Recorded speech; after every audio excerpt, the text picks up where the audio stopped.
జగనన్న ఎప్పుడు మహిళల పక్షపాతి. ఆడోళ్ళు ఇంట్లో కష్టపడకూడదని ఎప్పుడు మా మామ చెప్తా ఉండేటోళ్ళు. ఆడోళ్ళు సంతోషంగా ఉండాలా ఇంట్లో ఎప్పుడు అని జగన్ సార్ ఏం చెప్పినాడు. అందుకనే ఇల్లు కట్టించడమే కాకుండా ఇల్లు రిజిస్ట్రేషన్ ఎవరి పేరుతో పెట్టిస్తానన్నాడు. ఆడోళ్ళ పేరుతోనే ఇల్లు రిజిస్ట్రేషన్ చేస్తారు. ఇంతవరకు మనకు పట్టాలు ఇచ్చినాయా? మన ఇళ్ళకు మనకు పట్టాలు ఇచ్చినారా? జగనన్న మన ఇళ్ళకు మనకే పట్టాలు ఇస్తానన్నాడు. ఆ పట్టాలు తీసుకొని మనం అవసరమైతే బ్యాంకులకు పోయి లోన్ పెట్టుకొని లోన్ తెచ్చుకోవచ్చు. అది మొదటిది. రెండోది, మన పిల్లలకు చదువు కావాలనుకుంటాం కదా, మనమంతా అనుకుంటాం కదా. ఇప్పుడు ఈ ప్రభుత్వంలో ఫీజు రీయింబర్స్మెంట్ ఏమన్నా వచ్చిందా? మనం పిల్లల్ని పెద్ద చదువులకు పంపాలంటే ఏం చేస్తున్నాం? మనము అప్పులు చేసుకుంటున్నాం, కష్టపడుతున్నాం, ఆస్తులు అమ్ముకుంటున్నాం. అవునా కాదా? కష్టపడుతున్నాం కదా. జగన్ సార్ ఏం చెప్పినాడు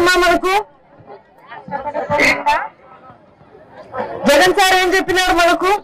కేజీ నుండి పీజీ వరకు పిల్లలకయ్యే చదువులకయ్యే ఖర్చు ఎంత ఖర్చు అయినా సరే దీన్ని చదివి జగనన్న ఎప్పుడు మహిళల పక్షపాతి. ఆడోళ్ళు ఇంట్లో కష్టపడకూడదని ఎప్పుడు మా మామ చెప్తా ఉండేటోళ్ళు. ఆడోళ్ళు సంతోషంగా ఉండాలా ఇంట్లో ఎప్పుడు అని జగన్ సార్ ఏం చెప్పినాడు. అందుకనే ఇల్లు కట్టించడమే కాకుండా ఇల్లు రిజిస్ట్రేషన్ ఎవరి పేరుతో పెట్టిస్తానన్నాడు. ఆడోళ్ళ పేరుతోనే ఇల్లు రిజిస్ట్రేషన్ చేస్తారు. ఇంతవరకు మనకు పట్టాలు ఇచ్చినాయా? మన ఇళ్ళకు మనకు పట్టాలు ఇచ్చినారా? జగనన్న మన ఇళ్ళకు మనకే పట్టాలు ఇస్తానన్నాడు. ఆ పట్టాలు తీసుకొని మనం అవసరమైతే బ్యాంకులకు పోయి లోన్ పెట్టుకొని లోన్ తెచ్చుకోవచ్చు. అది మొదటిది. రెండోది, మన పిల్లలకు చదువు కావాలనుకుంటాం కదా, మనమంతా అనుకుంటాం కదా. ఇప్పుడు ఈ ప్రభుత్వంలో ఫీజు రీయింబర్స్మెంట్ ఏమన్నా వచ్చిందా? మనం పిల్లల్ని పెద్ద చదువులకు పంపాలంటే ఏం చేస్తున్నాం? మనము అప్పులు చేసుకుంటున్నాం, కష్టపడుతున్నాం, ఆస్తులు అమ్ముకుంటున్నాం. అవునా కాదా? కష్టపడుతున్నాం కదా. జగన్ సార్ ఏం చెప్పినాడు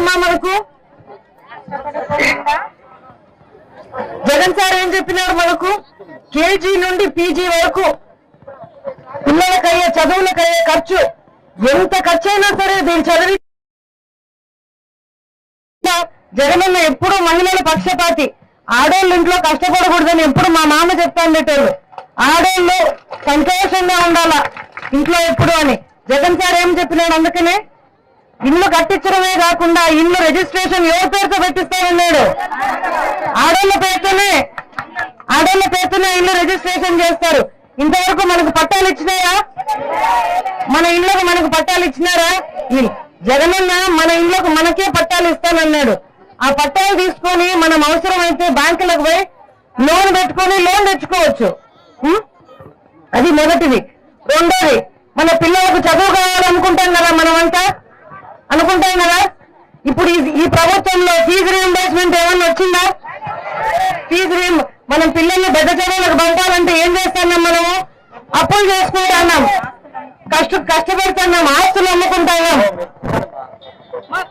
అవునా కాదా? కష్టపడుతున్నాం కదా. జగన్ సార్ ఏం చెప్పినాడు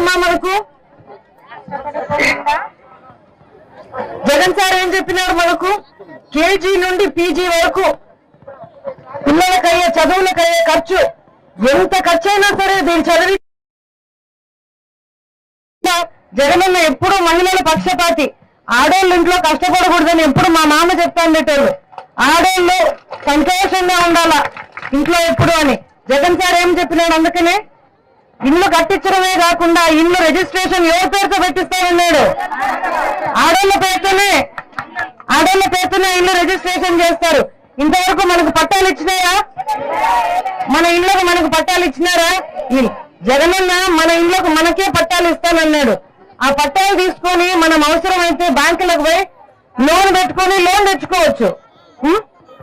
అది మొదటిది. రెండోది, మన పిల్లలకు చదువు కావాలనుకుంటాం కదా, మనమంతా అనుకుంటాం కదా. ఇప్పుడు ఈ ప్రభుత్వంలో ఫీజు రీయింబర్స్మెంట్ ఏమన్నా వచ్చిందా? మనం పిల్లల్ని పెద్ద చదువులకు పంపాలంటే ఏం చేస్తున్నాం మనము? అప్పులు చేసుకుంటున్నాం, కష్టపడుతున్నాం, ఆస్తులు అమ్ముకుంటున్నాం. అవునా కాదా? కష్టపడుతున్నాం కదా. జగన్ సార్ ఏం చెప్పినాడు మనకు? జగన్ సార్ ఏం చెప్పినాడు మనకు? కేజీ నుండి పీజీ వరకు పిల్లలకయ్యే చదువులకయ్యే ఖర్చు ఎంత ఖర్చు అయినా సరే దీన్ని చదివి